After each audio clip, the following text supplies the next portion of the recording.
I wanted to present to you this much what I have done in the last 70 years as the first Asian immigrant to be hired by a mainstream newspaper. That was in 1958. I was the first Asian immigrant to be hired by a mainstream newspaper. Although yellow single men came to Rocky Shore, California, in search of their kumsan, gold mountain. I am just in a position to echo what our great Martin Luther King, Tosan Anchang, and another liberator, Reverend Hwang Sa-yong, told a group of slaves in Yucatan to organize a branch of Korean National Association. You know what he told these liberated slaves? 장하다. 장하다. Magnificent. You see, now the media, the ethnic media have been present for 100 years. The mainstream media have defined our destiny by their pressing on the public perception. So ever since the California's every white newspapers, every politician, especially the progressive politicians, and every political party, every labor union have, through their propaganda, defined our ancestors here who built California. So what I'm trying to say is that I am witnessing literally the breakthrough historical moment right here. What happened, it was beyond our imagination that the San Francisco Board of Supervisors unanimously passed the memorial for comfort women. And also this is a place where the young third generation Chinese, Japanese, and Korean Americans came to defense, they came out of their own tribal boxes of Chinese, Koreans, and Japanese. They formed the defense committee to help defend and rescue a Korean boy, mixed up Korean boy from death row. It took 10 years to do it. But what I'm telling you is that I'm supposed to speak about the media. We are in a dangerous time now, even after 150 years in America. Now, all the prestige newspapers are making us a second Jews. I see in the horizon rising anti-Semitism. We are becoming the second Jews. There is anti-Semitism coming. And it is about time that Japanese, Chinese, American, Koreans, Philippines, Latinos, they have to speak out. The Asian American ethnic media have been kept quiet, and the media have perpetuated 100 years to make us yellow peril. And it is about time that our ethnic media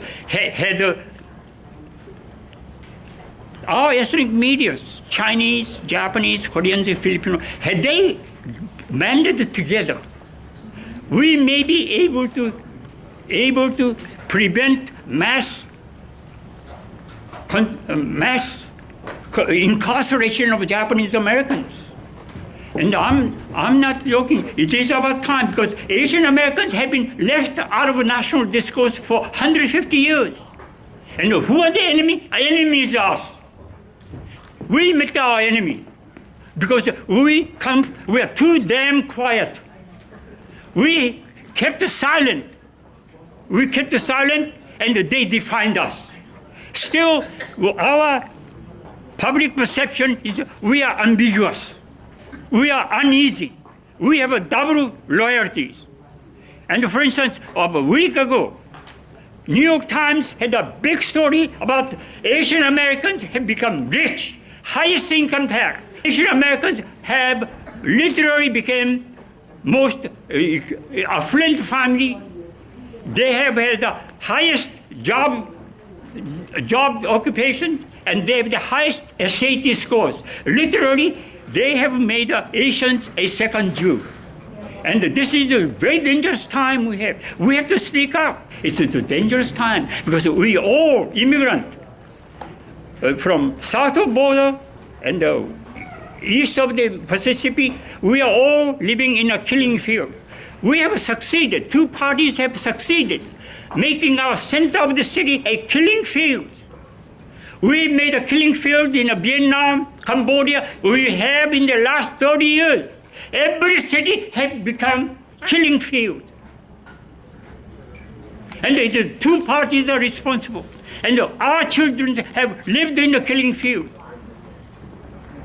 And that's why I think it is time that we speak up today. Otherwise, we have never learned the lesson. For instance, grandchildren of the Nazi death camp, they spent 40 years to demonstrate that there was a Holocaust. They went to Germany. Every grandchildren of survivors of Holocaust have kept to prove that there was a Holocaust. So they, right now in the city, every city, we have a museum of tolerance. It was a creation of grandchildren. And the grandchildren of a concentration camp in America saw the sunset. They did not stay silent. They went all out to prove that the federal government has a big lie. Before Pearl Harbor, they investigated Japanese Americans have been loyal. But after Pearl Harbor, federal government made a complete fraud. And they had put 120,000 children and the parents in the concentration camp. But they took 40 years to bring truth, honor, and compensations. 1988 is the greatest historical moment. It took 40 years. Okay, 1992, we had a first Made in America program. Media instigated bogus race war, pitting blacks against Koreans.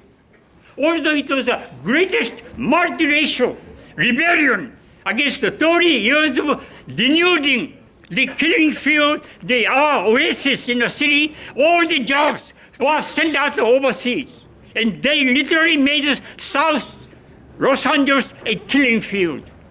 And after we had America's first program, where black and Koreans became the conflict, but it was a goddamn lie.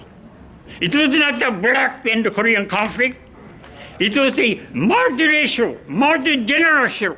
The people are just fed up, and it was goes. It was not Koreans who had the highest death row. Latinos, they've been burned 5,000. My point is, Latinos had the biggest victim, but the media is scared to bring out the Latino victims. So what I'm telling you is that Saigu, April 29th, it was not a black rebellion. That's a big lie. So I'm telling you, it is the grandchildren of your generation to bring. Every bureaucracy has a secret document right now. So the grandchildren, this is a good beginning. We have a first Pan-Asian American movement right here with the Tulsa Lee and the Comfort movement. This is a historic. That the Asians, the Chinese, Koreans, Japanese, Filipinos, they came out of a tribal box, liberated themselves, worked together. So I'm not joking, my friend. I think this is the beginning, and we have 40 years to bring the truth, honor to the victims, tens of thousands of victims of Koreans and Japanese who have been mistaken as Koreans and Chinese. We have to bring truth, honor, and compensation. Thank you. 다음은 이 앙상블에서 고향의 봄의 축하 연주 클라리넷이 있겠습니다. There's ribbon for a Shrewsbury clarinet from Lee Ensemble, and the name of the song is Spring of a Hometown.